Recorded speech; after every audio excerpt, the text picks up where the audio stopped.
Being a new immigrant in any new civilized country is very difficult.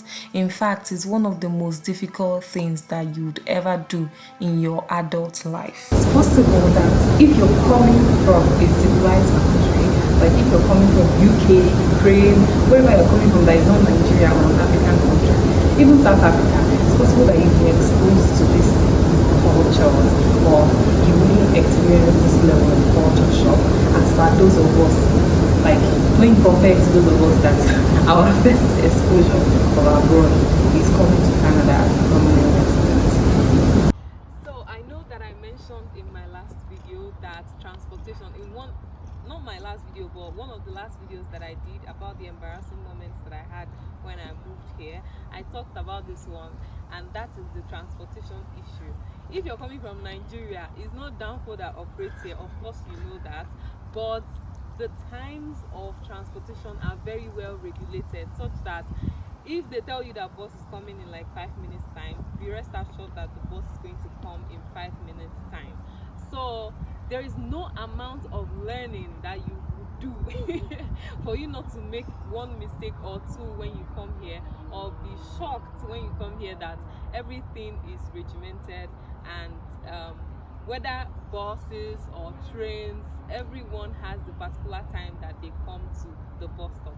If you have not yet subscribed to this channel and you want to and you're here, please subscribe, hit the subscribe button, give this video a thumbs up, and let's carry on to the second one. I'm still on transportation. Nothing could have prepared me for the amount of walking I have to do when I get here. It's not the same trekking that you're doing when you're trekking in Lagos. This trekking is different.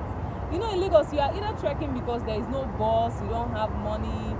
There is bus, but like in this place, they just know that a lot of walking is involved. In Lagos, it's easier because there is bike, Okada. You can easily stop Okada and enter Okada and go to wherever. But of course, here there is no Okada, there is only bus and train, or cab, or Uber. When you're new here, you don't necessarily want to spend all your money Ubering. So you're trying to save money as much as you can and also learn the culture as quickly as possible. That's why you see all those people that go to UK, they will not be trekking and be advising you people. That is the reason. There is a lot of walking involved. And it's crazy because when you ask somebody for direction here, next thing they say, it's just there. Something that you also need to know when coming here is that people here are very friendly. And I don't know if very friendly is the right word to use and describe it, because coming from Nigeria, where like we greet people in Nigeria, we are actually friendly. We have like a sense of community in Nigeria. But here, they are friendly, but like maintain a distance, right? So what I have noticed is that when someone is walking past you, they're always like, hello, they will always like greet you. But I don't know if that is genuine or if that's coming from heart. I don't know where it's coming from, because I have noticed that in interviews, if I were to say, if I was in Nigeria, for example, and I'm interviewing, I already know from the get-go if I'm going to get the job or not. But here, you are mostly confused, because during the interview, the person will be saying something like, perfect, fantastic. Meanwhile, all those things that they are saying is here, is ending in their teeth, is ending in their mouth. At the back of their mind, they have like a different opinion. And I don't know if it's to make you feel good, but I love people being direct. And as Nigerians, we are direct people. We know how to give people compliments, but also we know how to say things the way they are. But here they want to mask it. They know what they want to say, but they don't want to be direct about it. They want to mask it. Another one that shocked me here is the level of pepper that they grow here. I don't know where they grow that pepper from, or if they import it from Jamaica, because I've heard that the pepper is from Jamaica. But that you are eating pepper is not for this place. I remember one time that the first time that I actually used fresh pepper to cook here, because all this while that I moved here, I've been using grounded pepper that I brought from Nigeria. So this month was the first time that using fresh pepper to cook. So I use it to make spag. I've heard about this pepper, but I don't even know. I was like, can't be that bad. I was like, what are people complaining about? It can't be that bad. And I put like 3 of this pepper to make spag. Hey, this is how me and my husband were breathing. And the worst part is that we were hungry and we could not pour the food away, so we had to be, and what will even make it worse is for you to drink water or drink juice. My husband started eating first before me. When I started eating, he told me that I should not drink water. I said, I beg, I have to drink water. When I drank water, it went from 0 to 1 million. Jesus. So it's not joke. When they tell you that the pepper here is peppery, don't go and say, hey, I'm Yoruba, we eat pepper.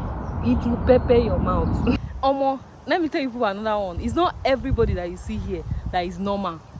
Jesus, coming from Nigeria, I thought, everyone is prim and proper, like everybody has sense. Omo, is a lie. People drop dirt on the floor here. If you told me that in Nigeria, I would never ever believe you. Omo, let me tell you people, just based on the last point that I raised, that is not everyone that you see here that is normal. The day that when I was trying to figure out the transportation system, how it works, and I was supposed to get a ticket for the train. So I was in one of the most dangerous train stations that you can ever find yourself here in Calgary, and I was trying to book. You people know, I don't want to call the name of the train station, but some people that are in Calgary already know the name of that train station. So in there you have a lot of drug addicts, and it can get dangerous sometimes. So what happened was that I didn't know how to book a ticket for the train. So I actually told somebody to help me out, and I did not know that that person was a drug addict. And my card was still in the ticketing machine, and I was supposed to print out a ticket. And the end of the story is that it was God that actually saved me, because had it not been God, hey, what if the person broke my head, took my card and ran away? Like, there are so many things that could have happened in that very moment. So that one is a culture shock. It prepared me for the fact that wherever you turn to, that there are people that are kissing around you. Hey, I mean, like, I knew that PDA was a thing, and I very much liked the idea of PDA. But you see this place, everywhere you turn to, even in this park that I'm inside now, like if I look left or right, 2 people are already kissing. The one that even happened to me was in train station. Like, I was inside the train already, and the train was moving, and 2 people that were in front of me, they were kissing. My inner Nkemu almost came out. Inner Osofia came out. I wanted to do, what are you doing? What are you doing there? But this place, everybody minds their business. Nothing like one old woman will now come and advise people, have you married him? Have you married him? Nothing like that. Everybody minds their business. So whether they are kissing, the one that I know that you cannot do is to have sex in public. Police will arrest you people. But whether they are kissing, whether they are making out or more, you better mind your business and keep it moving.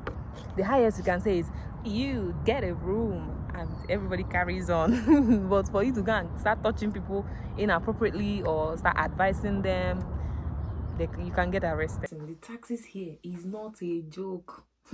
I know that, like, they pay taxes here, obviously. I used to pay tax in Nigeria, but this one passed me.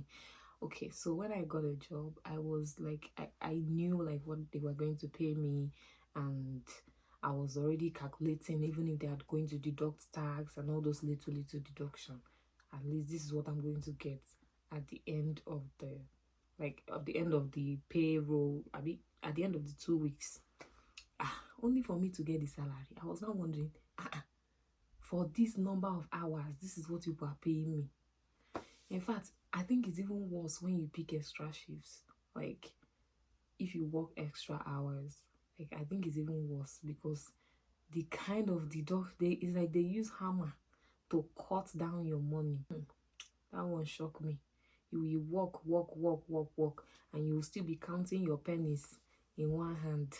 Another one that actually shocked me was that these people here, they are so slow. You know, Nigerian culture where everything is sharp. We hardly have any form of patience in Nigeria. Like, when you come to an office and somebody is not even attending to you, start shouting. Yeah, you cannot shout. That's number one. Number two, they will now take their time. I said something about this in my last video. That was when my landing video, and how those people at the airport, the immigration officers at the airport were behaving. Let me tell you, people, here is even worse. Hey, you will wait. Even when you're renting house, and let me say there are 5 people lined up to view the house, and 4 people have already viewed the house before you. And you have the money, you view the house, you like it, you have the money to pay. My dear, they will not collect that money from you. They will tell you to wait. That the first person that viewed it has not made up their mind yet. It's crazy. Anyway, guys, that's the end of today's video. Let me know if you enjoyed it by commenting down below. Also, don't forget to subscribe to this channel. Bye. See you in my next video.